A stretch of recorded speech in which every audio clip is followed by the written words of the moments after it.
On entre dans une phase qui est vraiment très pointilleuse. Là, on monte de deux, trois niveaux, je vous le dis tout de suite. Là. Tu sais, on parlait beaucoup de généralité, du dindon, l'acuité visuelle, sa mémoire auditive, comment ça se comporte, qu'est-ce que ça mange, qu'est-ce que ça fait dans la journée, puis comment, comment ça bouge. Là, on va vraiment toucher à un haut niveau et mes futures conférences vont être toujours dans le même principe. Là, on lâche la base, puis là, on va aller trouver des détails importants. Le langage non verbal, le langage corporel du dindon, c'est ultra important. Ça va vous permettre de mettre beaucoup de gibier dans votre sac. euh, Parce que là, vous allez comprendre plein de choses, rien qu'en regardant votre dindon. Vous remarquez, souvent j'ai les jumelles dans le cou, moi, quand je chasse le dindon.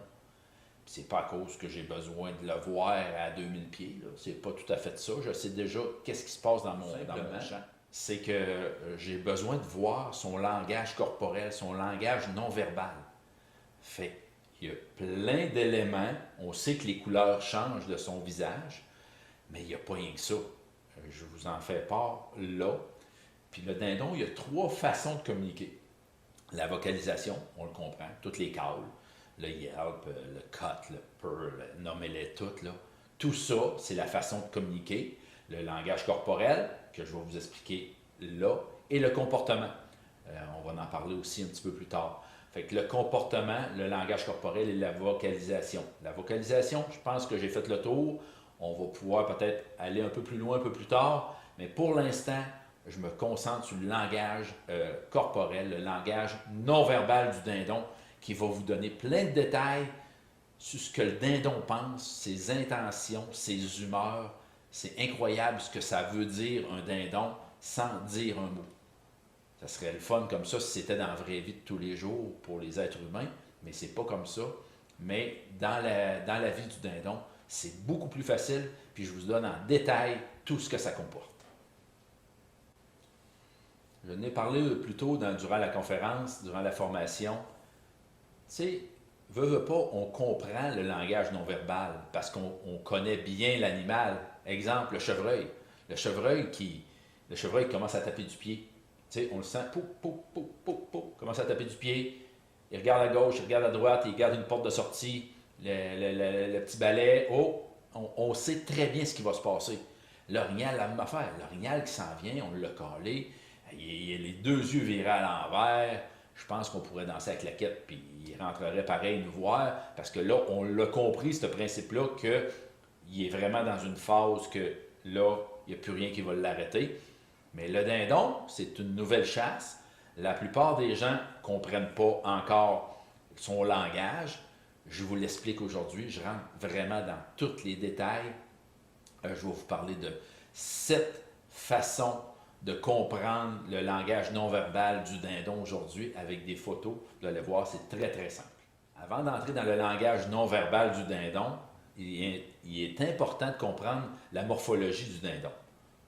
Qu'est-ce que c'est la morphologie? C'est de comprendre le langage. Si je vous parle tantôt de snood ou de pendeloque, il faut que vous sachiez c'est quoi.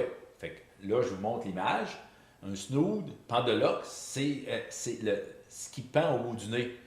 Différentes longueurs. Tantôt, je vais vous expliquer l'importance de tout ça. Le wavel, qui est le fanon, c'est ce qui se pend dans le cou. Et les caroncules, c'est ce qu'on voit le plus, nous, hein, c'est vraiment quand ça vient tout rouge, tout gonflé, c'est vraiment tout ce qu'il y a dans le cou. Puis la caroncule, ça va aussi jusque un peu sur la tête. Fait que tout ça réuni ensemble, vous allez avoir le langage, quand je vais vous parler tantôt, vous allez comprendre de quoi je parle. Pour commencer, je vous parle du snood, je vous parle du pendeloque. Qu'est-ce que le pendeloque? Le pendeloque, c'est...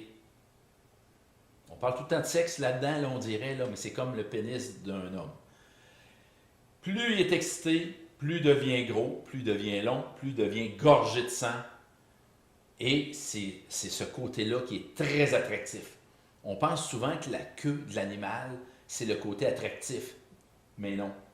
Le côté attractif de la femelle, qu'est-ce qui va l'exciter la femelle en disant « Hey, c'est lui mon mâle », c'est la longueur du pendeloque et la grosseur et la forme qu'il va prendre pendant qu'il est excité, tout simplement.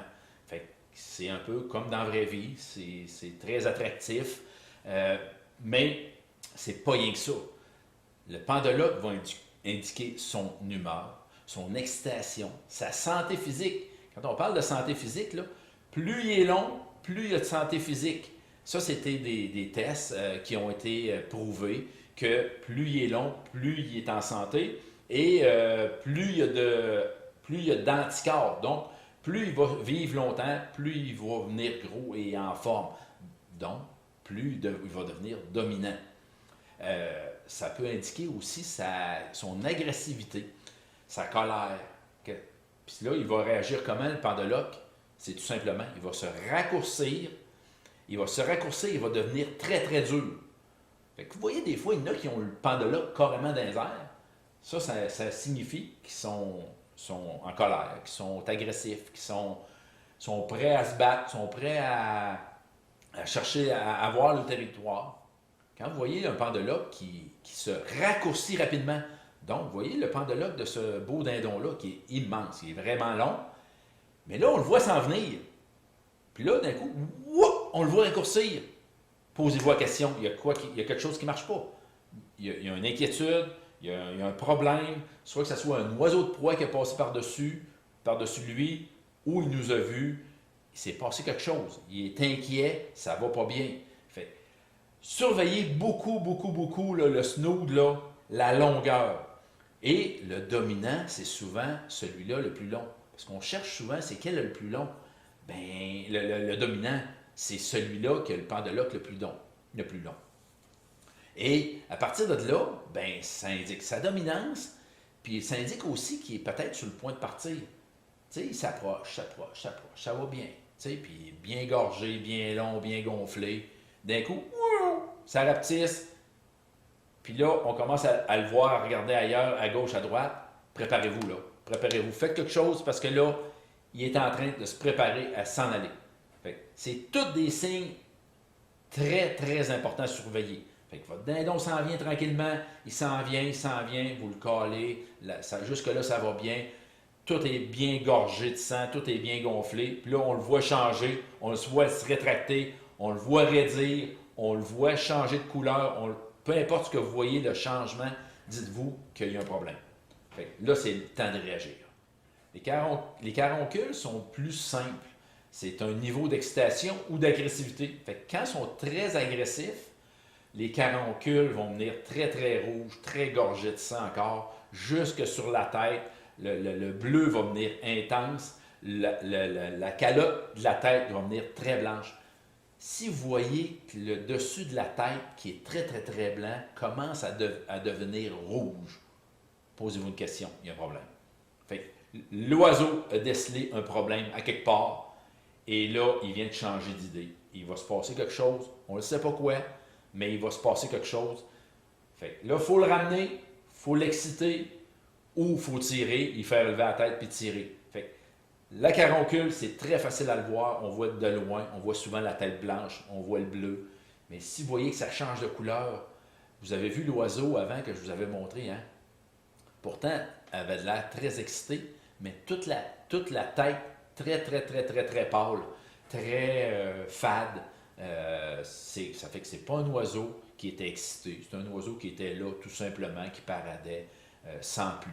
Tandis que celui-là, ben vraiment, regardez les couleurs vives de sa tête, ça nous indique clairement que cet oiseau-là est excité. Puis à partir du moment qu'il est excité, on continue notre parade, là. Arrêtez pas de caler, hein? C'est comme à l'orignal, je vous l'ai dit, je vous en ai déjà parlé. On n'arrête pas d'appeler. On continue à l'appeler, on le fait venir. Caroncule pleine, inquiétez-vous pas, il est excité, il s'en vient. On voit très, très, très, très bien les deux oiseaux. Quel qui est excité entre les deux? Facile à voir, hein? Celui-là de gauche est très excité, tandis que celui-là de droite fait tout simplement une parade. Pourtant, regardez, là, il fait vraiment la parade nuptiale avec les ailes par terre, la queue en éventail, la tête, le cou, tout est gonflé. Et pourtant, cet oiseau-là est plus dur à récolter que celui-là de gauche. Celui-là de gauche, pour ma part, là, il est déjà rendu dans mon panier, il est déjà rendu dans ma mijoteuse. parce que là, il est excité, il est prêt, il s'en vient, il va réagir vite. Tandis que l'autre bord, il ne faut pas déjà l'avouer vaincu, celui-là de droite.